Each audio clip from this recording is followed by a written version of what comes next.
নমস্কার বন্ধুরা, গল্প দিদির আসরে আপনাদের সকলকে আরও একবার স্বাগত। আশা করি আপনারা সকলে সুস্থ আছেন এবং ভালো আছেন। বন্ধুরা, গল্প দিদির আসরের আজকের নিবেদন বিভূতিভূষণ বন্দ্যোপাধ্যায়ের রচিত একটি ছোট গল্প, পুঁই মাচা। সহায়রী চাটুর্যে উঠোনে পা দিয়া স্ত্রীকে বলিলেন, একটা বড় বাটি না হয় ঘটি কিছু একটা দাও তো, তারক্ষুড়ো গাছ কেটেছে, একটু ভালো রস আনি।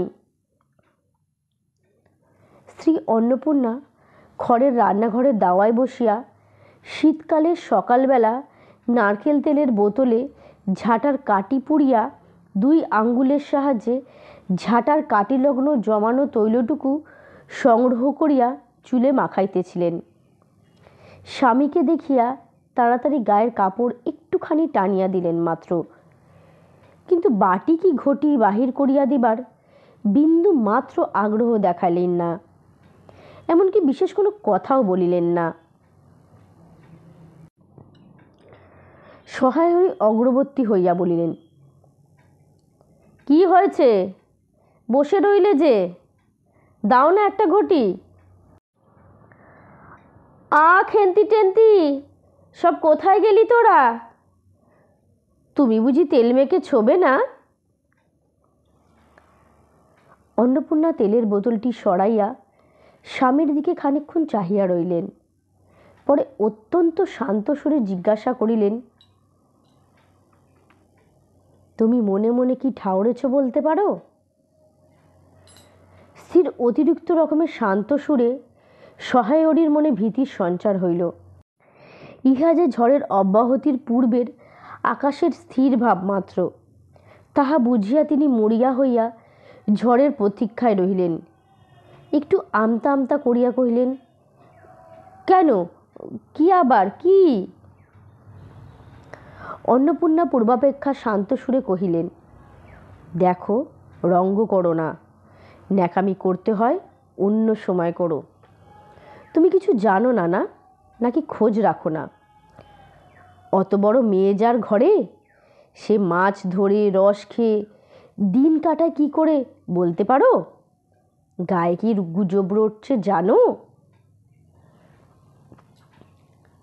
সহায়রী আশ্চর্য হইয়া জিজ্ঞাসা করিলেন,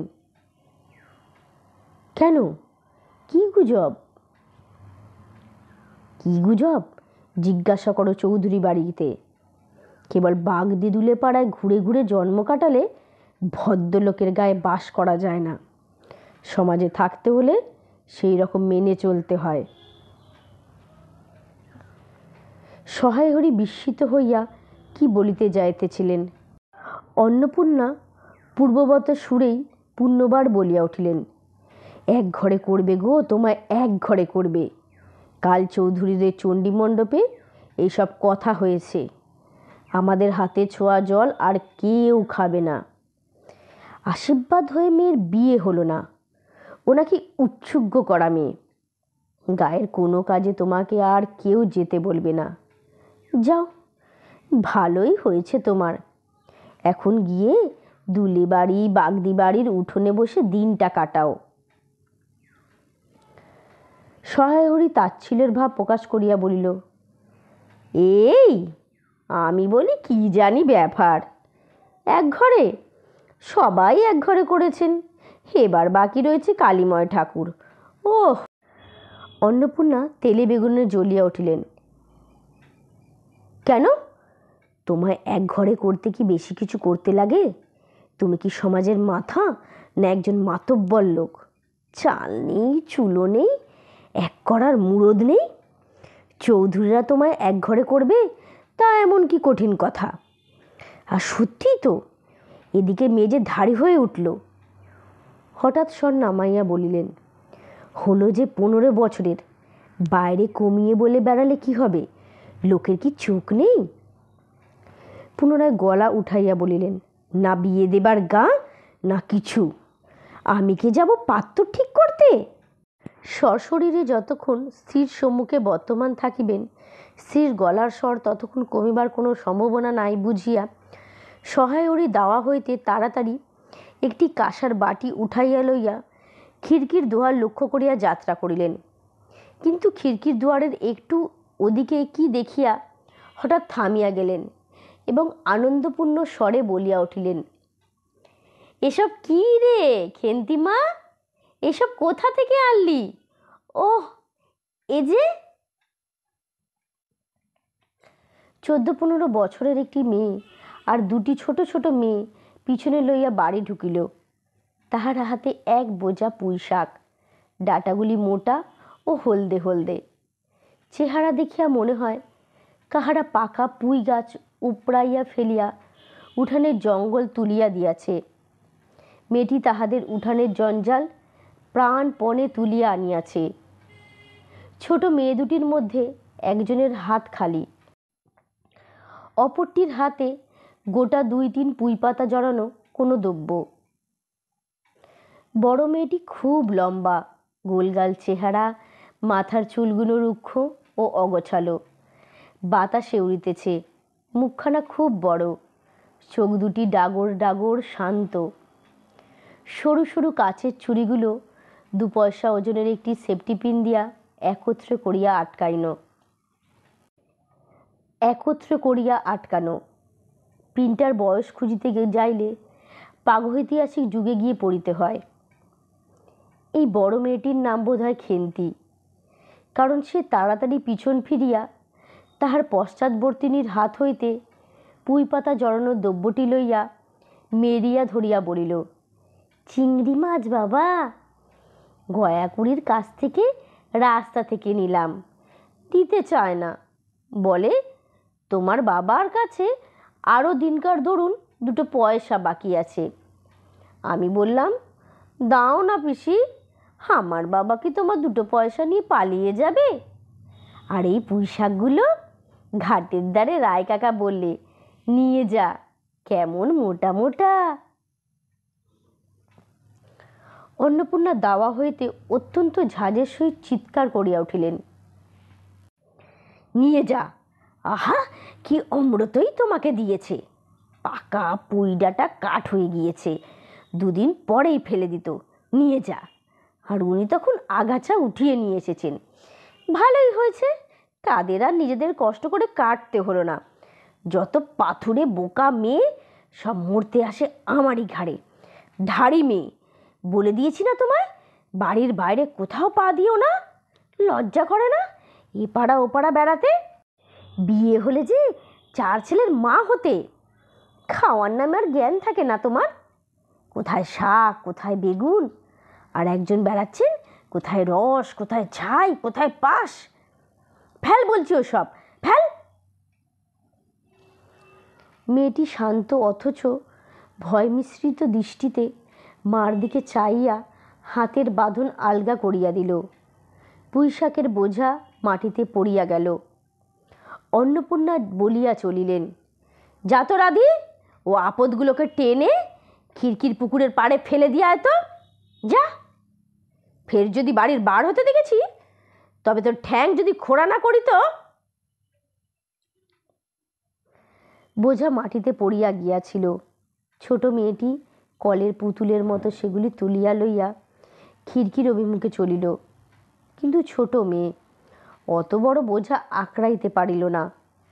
অনেকগুলি ডাঁটা এদিকে ওদিকে ঝুলিতে ঝুলিতে চলিল। সহায়রীর ছেলেমেয়েরা তাহাদের মাকে অত্যন্ত ভয় করিত। সহায়রী আমতা আমতা করিয়া বলিলেন, তা এনেছে ছেলে মানুষ খাবে বলে, তুমি আবার বরং।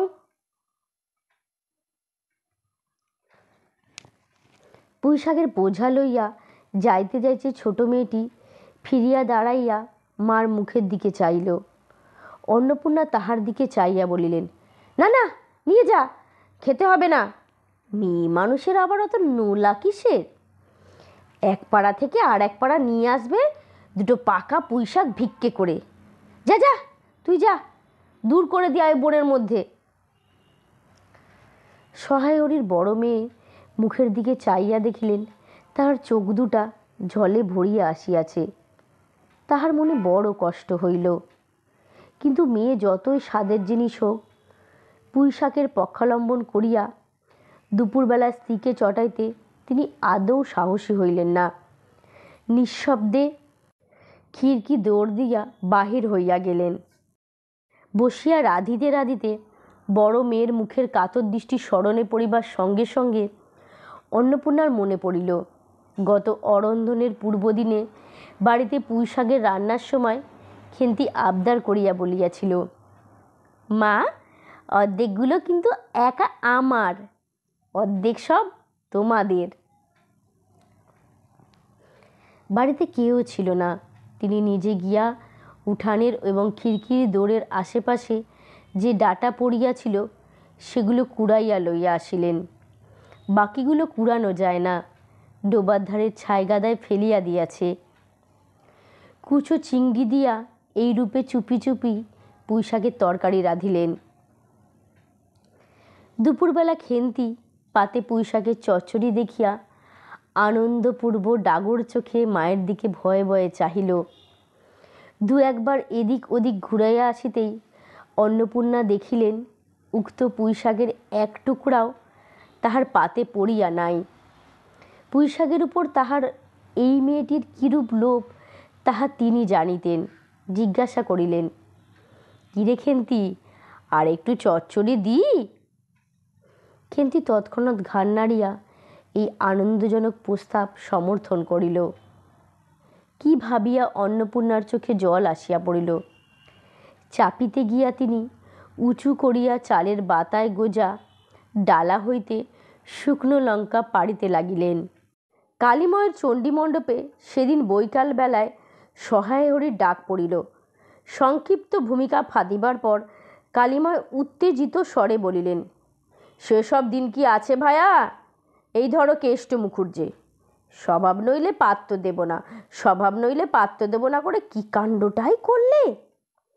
অবশেষে কিনা হরির ছেলেটাকে ধরে পড়ে মেয়ের বিয়ে দেয় তবে রক্ষে। তার কি স্বভাব! রাম বলো, 6-7 পুরুষ ভঙ্গ, পচা শ্রেণী। পরে সুর নরম করে বলিলেন, তার সমাজে সেই সব শাসনের দিন কি আর আছে?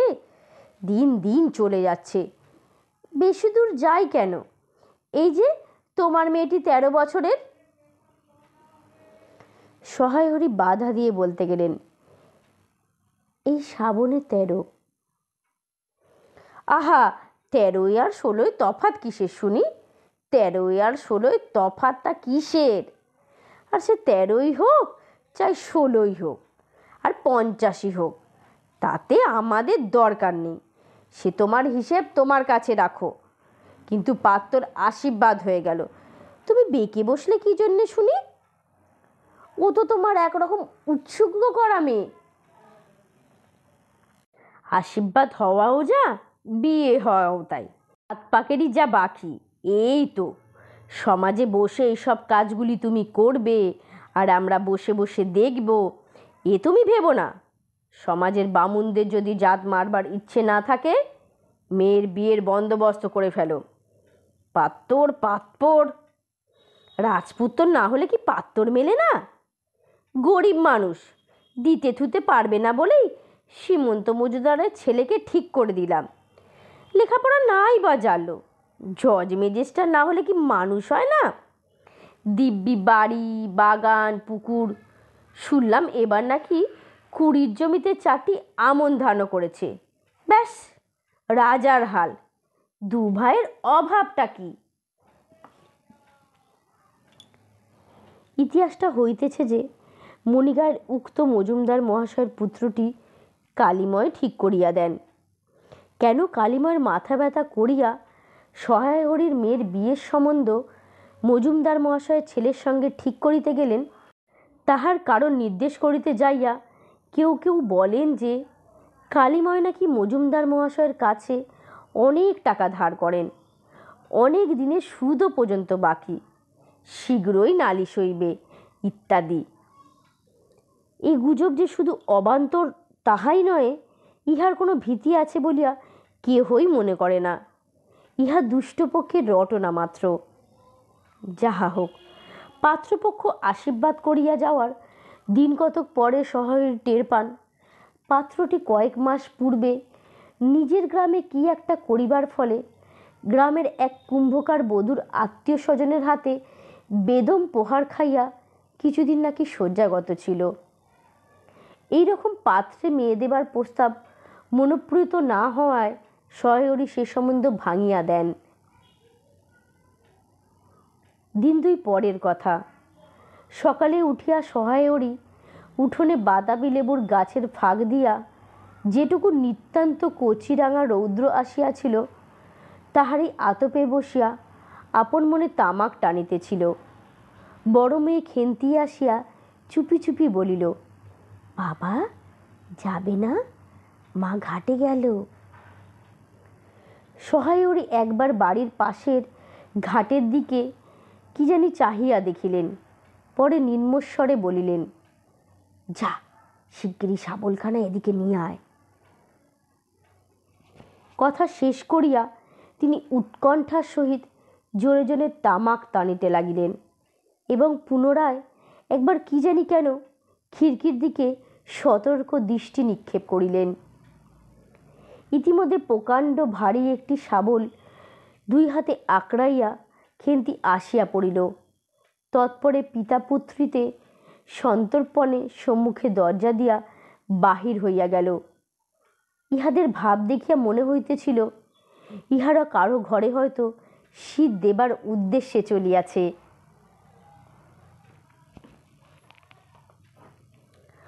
অন্নপূর্ণা স্নান করিয়া সবে কাপড় ছাড়িয়া উনুন ধরাইবার জোগাড় করিতেছিলেন। মুকুজ্জ বাড়ির ছোট খুকি আসিয়া বলিল, খুড়িমা, মা বলে দিলে, খুড়িমাকে গিয়ে বল মা ছোবে না। তুমি আমাদের নবান্নটা মেখে আর ইঁতুর ঘটগুলো বার করে দিয়ে আসবে। মুকুজ্জে বাড়ি ও পাড়ায়। যাইবার পথের বা পাশে এক জায়গায় শেওড়া, বনভাট, রাংচিতা, বনচালতা গাছের ঘন বন। শীতের সকালে এক প্রকার লতা পাতার ঘন গন্ধ বন হইতে বাহির হইতেছিল।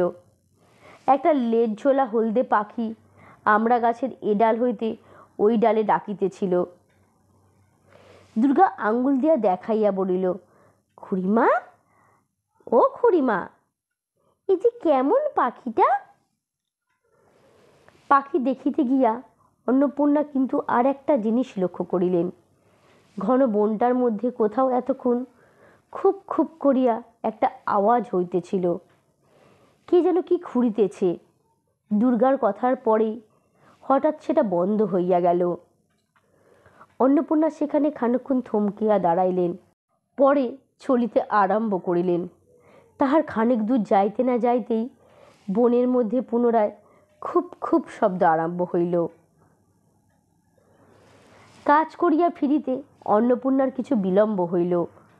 বালি ফিরিয়া দেখিলেন খেন্তি উঠোনের রৌদ্রে বসিয়া তেলের বাটি সম্মুখে লইয়া খোপা খুলিতেছে। তিনি তীক্ষ্ণ দৃষ্টিতে মেয়ের দিকে চাইয়া দেখিয়া রান্নাঘরে গিয়া উনুন ধরাইবার উদ্যোগ করিলেন। মেয়েকে বলিলেন, এখনো নাইতে যাসনি যে, কোথায় ছিলিস এতক্ষণ? খেন্তি তাড়াতাড়ি উত্তর দিল, এই যে মা, যাই, এক্ষুনি যাব আর আসব। খেন্তি স্নান করিতে যাইবার একটুখানি পরেই সহায়রী সহোৎসাহে 15-16 সের ভারী একটা মেঠে আলু ঘাড়ে করিয়া কোথা হইতে আসিয়া উপস্থিত হইলেন এবং সম্মুখে স্ত্রীকে দেখিয়া কৈফিয়তের দৃষ্টিতে সে চাহিয়াই বলিয়া উঠিলেন, ওই যে ওপাড়ার ময়সা চৌকিদার রোজই বলে, কর্তা ঠাকুর, তোমার বাপ থাকতে তবু মাসে মাসে এদিকে আমাদের পায়ে ধুলো পড়তো, তা আজকাল তোমরা তো এদিকে আসোই না। ওই বেড়ার গায়ে মেটে আলু করে রেখেছি, তা দাদা ঠাকুর বরং। অন্নপূর্ণা স্থির দৃষ্টিতে স্বামীর দিকে চাইয়া বলিলেন, বরজপোতার বনের মধ্যে বসে খানিক আগে কি করছিলে শুনি? সহায়রী অবাক হইয়া বলিলেন, আমি? না, আমি কখন? কখনো না, এই তো আমি। সহায়রীর ভাব দেখিয়া মনে হইতেছিল তিনি এই মাত্র আকাশ হইতে পড়িয়াছেন। অন্নপূর্ণা পূর্বের মতোই স্থির দৃষ্টিতে স্বামীর দিকে চাইয়া বলিলেন, চুরি তো করবেই, 3 কাল গিয়ে 1 কাল আছে। মিথ্যা কথাগুলো এখন আর বলো না, আমি সব জানি। মনে ভেবেছিলে আপদ ঘাটে গিয়েছে, আর কি। দুর্গার মা ডেকে পাঠিয়েছিল, ও পাড়ায় যাচ্ছি। শুনলাম বরজপোতার বনের মধ্যে খুব খুব শব্দ।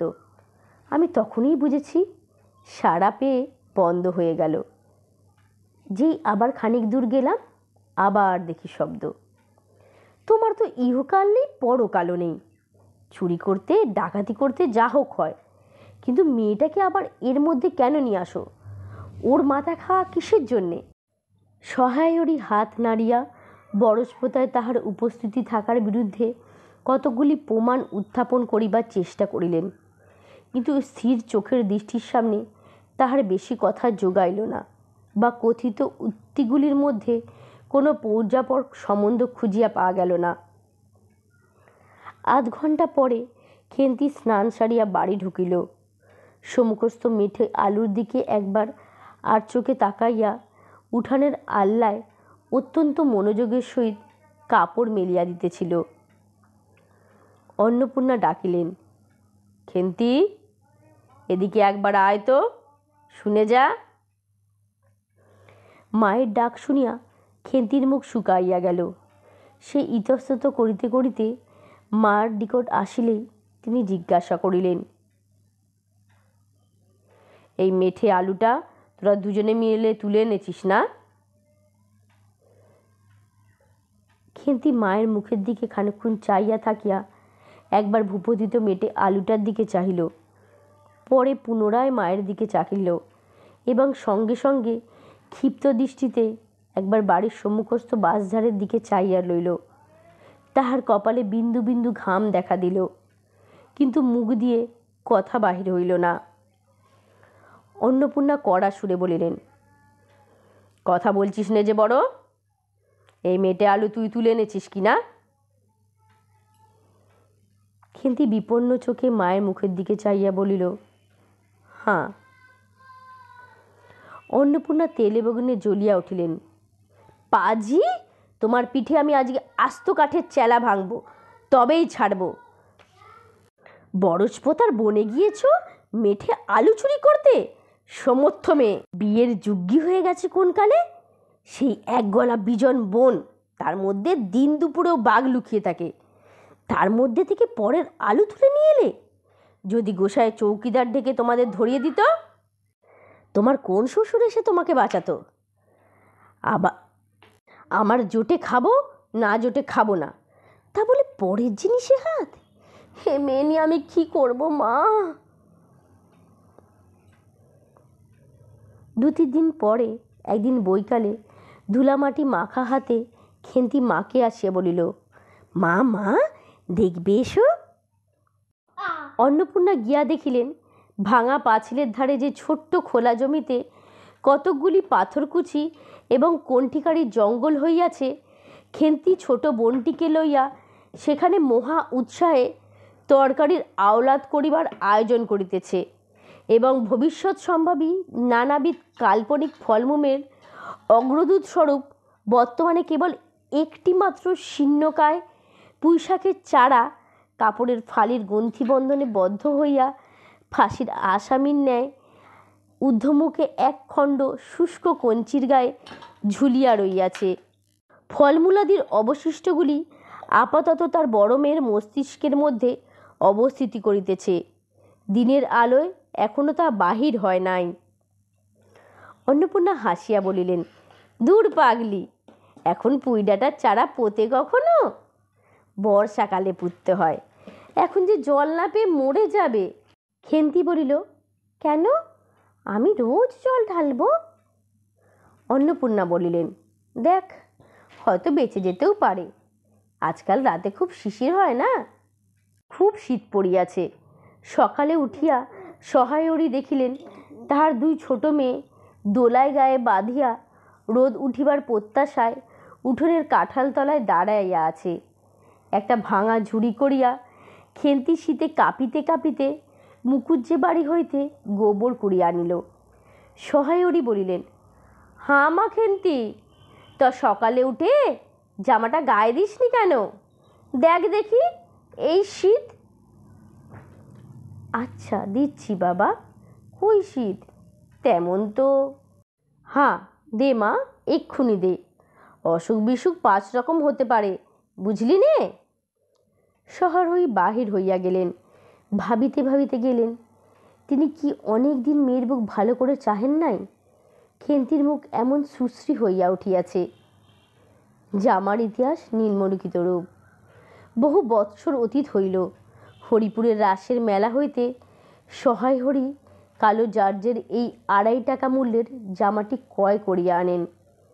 ছিঁড়িয়া যাইবার পর তাহাতে কতবার রিপু ইত্যাদি করিয়া হইয়াছে।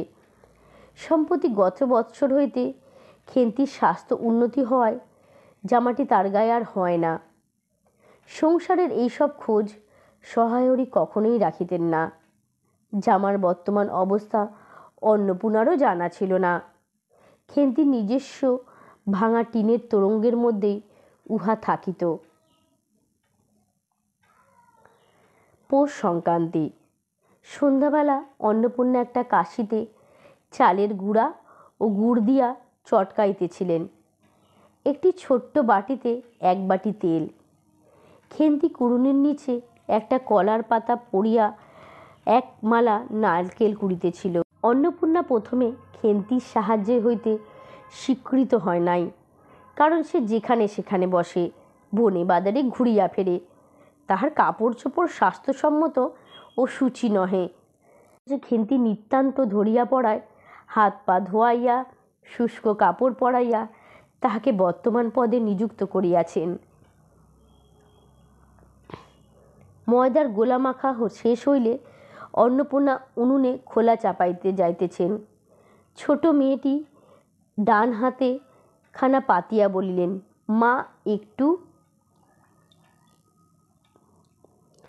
অন্নপূর্ণা বড় গামলাটা হইতে একটুখানি গোলা তুলিয়া লইয়া হাতের আঙ্গুলের 5টি দ্বারা একটি বিশেষ মুদ্রা রচনা করিয়া সেইটুকু রাধার প্রসারিত হাতের উপর দিলেন। মেজে মেয়ে পুটি অমনি ডান হাতখানা কাপড়ে তাড়াতাড়ি মুছিয়া লইয়া মার সামনে পাতিয়া বললেন, মা আমায় একটু। খেন্তি সূচিবস্ত্রে নারকেল কুড়িতে কুড়িতে লুব্ধ নেত্রে মধ্যে মধ্যে একবার চাইতেছিল। এ সময় খাইতে চাওয়া যায় না, কারণ পাছে মা বকে। সেই বয়সে চুপ করিয়া রহিল। অন্নপূর্ণা বলিলেন, দেখি নিয়ে আয় তো খেন্তি ওই নারকেল মালাটা, ওতেও তোর জন্য একটু তুলে রাখি। খেন্তি ক্ষিপ্ত হস্তে নারকেলের উপরের মালাখানা যাহাতে ফুটা নাই সেখানে সরাইয়া দিল। অন্নপূর্ণা তাহাতে একটু বেশি করিয়াই ঘোল ঢালিয়া দিলেন। মেজ মেয়ে পুটি বলিল, জ্যাঠাইমারা অনেকখানি দুধ নিয়েছে, রাঙা দিদি ক্ষীর তৈরি করছিল, ওদের অনেক রকম হবে। খেন্তি মুখ তুলিয়া বলিল, এবেলা আবার হবে নাকি? ওরা তো ওবেলা ব্রাহ্মণ নেমন্তন্ন করেছে, সুরেশ কাকাকে আর ও পাড়ার তিনুর বাবাকে। ওবেলা তো পায়েস, ঝোলপুলি, মুগ তক্তি এই সব হয়েছে। পুটি জিজ্ঞাসা করিল, হামা ক্ষীর নইলে নাকি পাটিসাপটা হয় না? খেদি বলছিল, ক্ষীরের পুর না হলে পাটিসাপটা হয়? আমি বললাম, কেন, আমার মা তো শুধু নারকেলের ছাই দিয়েই করে, সে তো কেমন লাগে। অন্নপূর্ণা বেগুনের বোটায় একটুখানি তেল লইয়া খোলায় মাখাইতে মাখাইতে প্রশ্ন সদুত্তর খুঁজিতে লাগিলেন। খেন্তি বলিলেন, খেদির ওইসব কথা, খেদির মা তো ভারী পিঠে করে কি না? ক্ষীরের পুর দিয়ে ঘিয়ে ভাজলে কি আর পিঠে হয়? সেদিন জামাই এলে ওদের বাড়িতে দেখতে গেলুম, তা খুড়িমা 2খানা পাটিসাপটা খেতে দিল। ও মা, কেমন ধরা ধরা গন্ধ! আর আমার মার পিঠেতে কখনো গন্ধ পাওয়া যায়? পাটিসাপটায় ক্ষীর দিলেই কি খেতে ভালো হয়? দূর ছাই। বেপরোয়াভাবে উপরোক্ত উক্তি শেষ করিয়া খেন্তি মার দিকে চাইয়া জিজ্ঞাসা করিল, মা, নারকেল কোড়া একটু নেব? অন্নপূর্ণা বলিলেন, নে, কিন্তু এখানে বসে খাস নে, মুখ থেকে পড়বে কি না, যা ওদিকে যা। খেন্তি নারকেলের মালায় এক থাবা কোড়া তুলিয়া লইয়া একটু দূরে গিয়া খাইতে লাগিল। মুখ যদি মনের দর্পণ স্বরূপ হয়, তবে খেন্তির মুখ দেখিয়া সন্দেহের কোনো কারণ থাকিতে পারিত না যে সে অত্যন্ত মানসিক তৃপ্তি অনুভব করিতেছে। ঘণ্টাখানেক পরে অন্নপূর্ণা বলিলেন, ওরে, তোরা সব এক এক এক টুকরো পাতা পেতে বস, গরম গরম দি। খেন্তি, জল দেওয়ার ভাত আছে ও বেলায়, বার করে নিয়ে আয়। খেন্তির নিকট অন্নপূর্ণার এই প্রস্তাব মনঃপূত হইল না, তাহা তার মুখ দেখিয়াই বোঝা গেল। পুটি বলিল, মা, বর্দি পিঠেই খাক, ভালোবাসে, ভাত বরণ থাকুক, আমরা কাল সকালে খাবো। খান কয়েক খাইবার পরে ছোট মেয়ে রাধা আর খাইতে চাইল না। সে নাকি অধিক মিষ্ট খাইতে পারে না। সকলের খাওয়া শেষ হইয়া গেলে খেন্তি তখনও খাইতেছে। সে মুখ বুঝিয়া শান্তভাবে খায়, বড় একটা কথা কয় না। অন্নপূর্ণা দেখিলেন সে কম করিয়া 18-19 খানা খাইয়াছে। জিজ্ঞাসা করিলেন, খেন্তি, আর নিবি? খেন্তি খাইতে খাইতে শান্তভাবে সম্মতিসূচক ঘাড় নাড়িল। অন্নপূর্ণা তাহাকে আরও খান কয়েক দিলেন। খেন্তির মুখ ঈষৎ উজ্জ্বল দেখাইল। হাসি ভরা চোখে মার দিকে চাইয়া বলিল, বেশ খেতে হয়েছে মা, এই যে তুমি কেমন ফেনিয়ে নাও, ওতেই কিন্তু। সে পুনরায় খাইতে লাগিল। অন্নপূর্ণা হাতা খুন্তি চুলি তুলিতে তুলিতে সহস্নেহে তার এই শান্ত নিরীহ অধিক মাত্রায় ভোজনপটু মেয়েটির দিকে চাইয়া রইলেন। মনে মনে ভাবিলেন, খেন্তি আমার যার ঘরেই যাবে তাদের অনেক সুখ দেবে। এমন ভালো মানুষ, কাজকর্মে বকো, মারো, গাল দাও, টু শব্দটি মুখে নেই, উঁচু কথা কখনো শোনেনি। বৈশাখ মাসের প্রথমেই সহায়রিক এক দুঃসম্পর্কের আত্মীয়ের ঘটকালিতে খেন্তির বিবাহ হইয়া গেল। দ্বিতীয় পক্ষের বিবাহ করিলেও পাত্রটির বয়স 40-এর খুব বেশি কোনো মতেই হইবে না। তবুও প্রথমে এখানে অন্নপূর্ণা আদৌ ইচ্ছুক ছিল না, কিন্তু পাত্রটি সদ্গতিসম্পন্ন, শহর অঞ্চলে বাড়ি, সিলেট চুন ও ইটের ব্যবসায় 2 পয়সা নাকি করিয়াছে। এরকম পাত্র হঠাৎ মেলাও বড় দুর্ঘটনা কিনা। জামাইয়ের বয়স একটু বেশি। প্রথমে অন্নপূর্ণা জামাইয়ের সম্মুখে বাহির হইতে একটি সংকোচই বোধ করিত। পরে পাছে খেন্তির মনে কষ্ট হয়, এই জন্যে বরণের সময় তিনি খেন্তির সুস্পষ্ট হস্তখানি ধরিয়া জামাইয়ের হাতে তুলিয়া দিলেন। চোখের জলে তাহার গলা বন্ধ হইয়া আসিল, কিছু বলিতে পারিলেন না। বাড়ির বাহির হইয়া আমলকিতলায় বেহারারা সুবিধা করিয়া লইবার জন্যে বরের পালকি একবার নামাইল।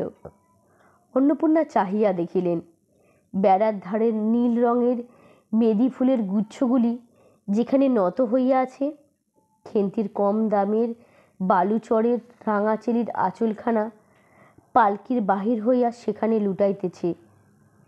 তাহার এই অত্যন্ত অগোছালো, নিতান্ত নিরীহ, একটু অধিক মাত্রায় ভোজনপটু মেয়েটিকে পরে ঘরে অপরিচিত মহলে পাঠাইতে তাহার বুক উদ্বেল হইয়া উঠিতেছিল। খেন্তিকে কি অপরে ঠিক বুঝিবে? যাইবার সময় খেন্তি চোখের জলে ভাসিতে ভাসিতে সান্ত্বনার স্বরে বলিয়াছিল, মা, আষাঢ় মাসেই আমাকে এনো, বাবাকে পাঠিয়ে দিও, 2 মাস তো। ওপাড়ার ঠানদিদি বললেন, তোর বাবা তোর বাড়ি যাবে কেন রে? আগে নাতি হোক, তবে তো। খেন্তির মুখ লজ্জায় রাঙা হইয়া উঠিল। জল ভরা ডাগর চোখের উপর একটুখানি লাজুক হাসির আভা মিলাইয়া সে একগুয়েমি সুরে বলিল, না, যাবে না বই কি, দেখো তো কেমন না যান। ফাল্গুন চৈত্র মাসের বৈকাল বেলা উঠানে মাচায় রৌদ্রে দেয়া আমসত্ত্ব তুলিতে তুলিতে অন্নপূর্ণার মুখ হুহু করিত। তাহার অনাচারী লোভী মেয়েটি আজ বাড়িতে নাই যে। কোথা হইতে বেড়াইয়া আসিয়া লজ্জাহীনার মতো হাতখানি পাতিয়া মিনতির শরীরে অমনি বলিবে, মা, একটা কথা কই, এই কোনটা ছিঁড়ে গিয়েছে একটুখানি। 1 বছরের উপর হইয়া গিয়াছে। পুনরায় আষাঢ় মাস। বর্ষা বেশ নামিয়াছে। ঘরের দাওয়ায় বসিয়া সহায়রী প্রতিবেশী বিষ্ণু সরকারের সহিত কথা বলিতেছিলেন।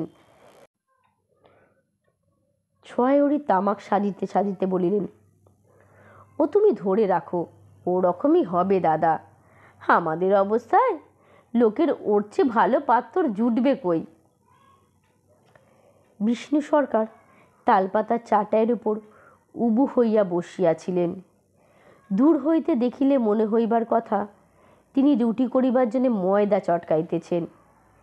গলা পরিষ্কার করিয়া বলিলেন, সব তো আর, তাছাড়া আমি যা দেবো নগদই দেবো। তোমার মেয়েটির হয়েছিল কি? সহায়রী হুকাটায় পাছড়ি টান দিয়া কাশিতে কাশিতে বলিলেন, বসন্ত হয়েছিল শুনলাম। ব্যাপার কি দাঁড়ালো বুঝলে? মেয়ে তো কিছুতেই পাঠাতে চায় না। 250 টাকা বাকি ছিল, বললে ও টাকা আগে দাও, তারপর মেয়ে নিয়ে যাও। একেবারে চামার। তারপর বললাম, টাকাটা ভায়া কমে কমে দিচ্ছি। পুজোর তত্ত্ব কম করে 30টে টাকার কম হবে না।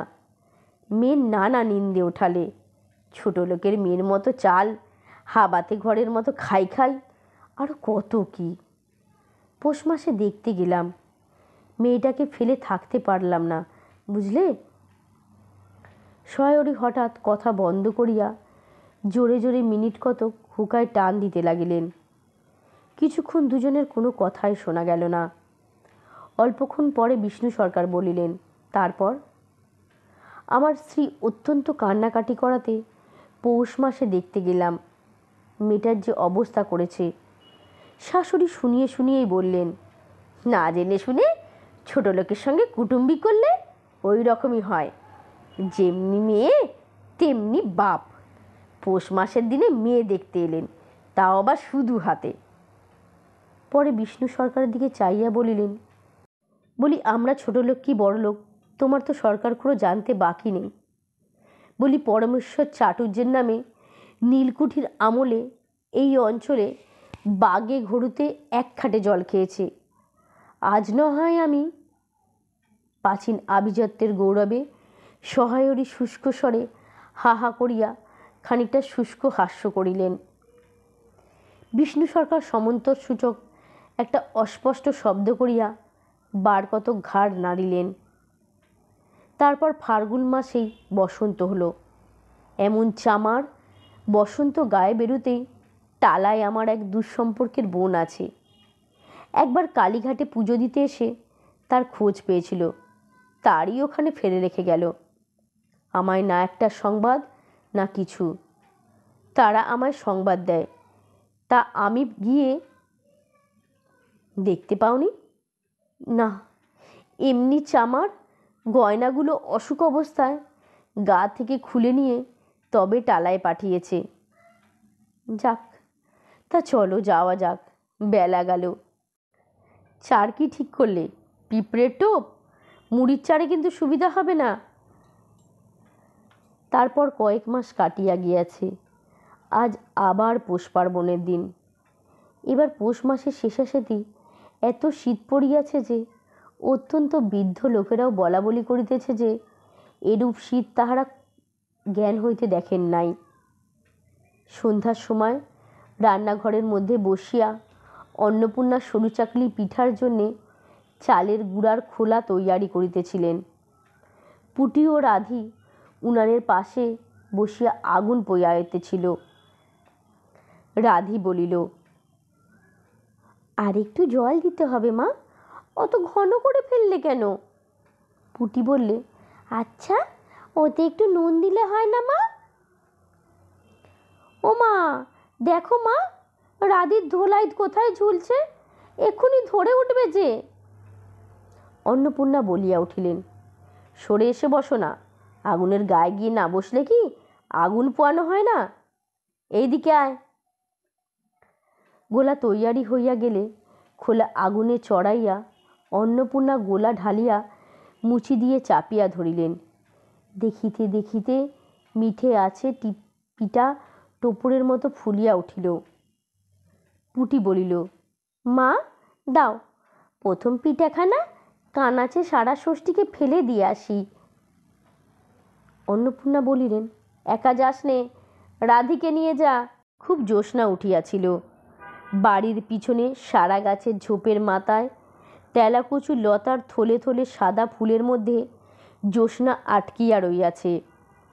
পুটি ও রাধি খিড়কির দোর খুলিতেই একটা শিয়াল শুকনো পাতায় খসখস শব্দ করিতে করিতে ঘন ঝোপের মধ্যে ছুটিয়া পলাইল। পুটি পিঠাখানা জোর করিয়া ছুঁড়িয়া ঝোপের মাথায় ফেলিয়া দিল। তাহার পর চারিধারে নির্জন বাঁশবনের নিস্তব্ধতায় ভয় পাইয়া ছেলে মানুষ পিছু হাঁটিয়া আসিয়া খিড়কির দরজার মধ্যে ঢুকিয়া পড়িয়া তাড়াতাড়ি দ্বার বন্ধ করিয়া দিল। পুটি ও রাধি ফিরিয়া আসিলে অন্নপূর্ণা জিজ্ঞাসা করিলেন, দিলি?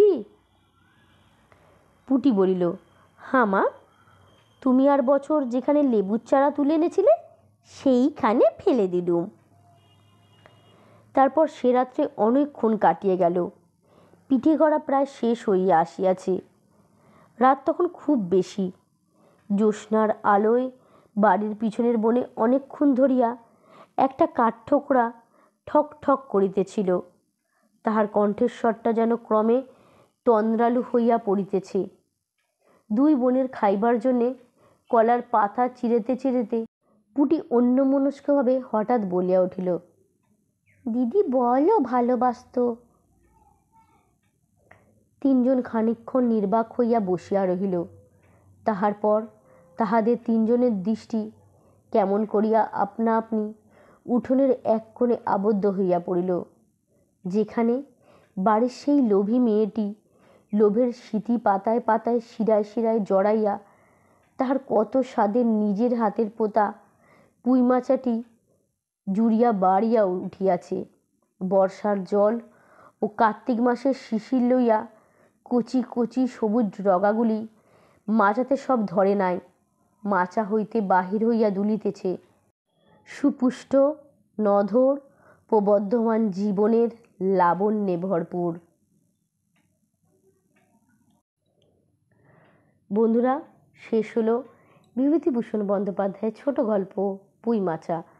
আজ আমার গল্প পাঠ আপনাদের কেমন লেগেছে অবশ্যই জানাবেন। আর আমার চ্যানেলে নতুন নতুন গল্প শুনতে প্লিজ আমার চ্যানেলটিকে সাবস্ক্রাইব করবেন এবং সাথে থাকবেন। আর যে সমস্ত বন্ধুরা এখনও অবধি সাবস্ক্রাইব করেননি, অনুরোধ করব প্লিজ একটু সাবস্ক্রাইব করে দেবেন এবং একটু লাইক এবং একটু কমেন্ট করবেন। আপনাদের একটু ছোট্ট লাইক আমাদের অনেক উৎসাহিত করে নতুন নতুন গল্প পাঠের জন্যে। আজকের মতো শুভরাত্রি। সকলে সুস্থ থাকবেন, ভালো থাকবেন। নমস্কার।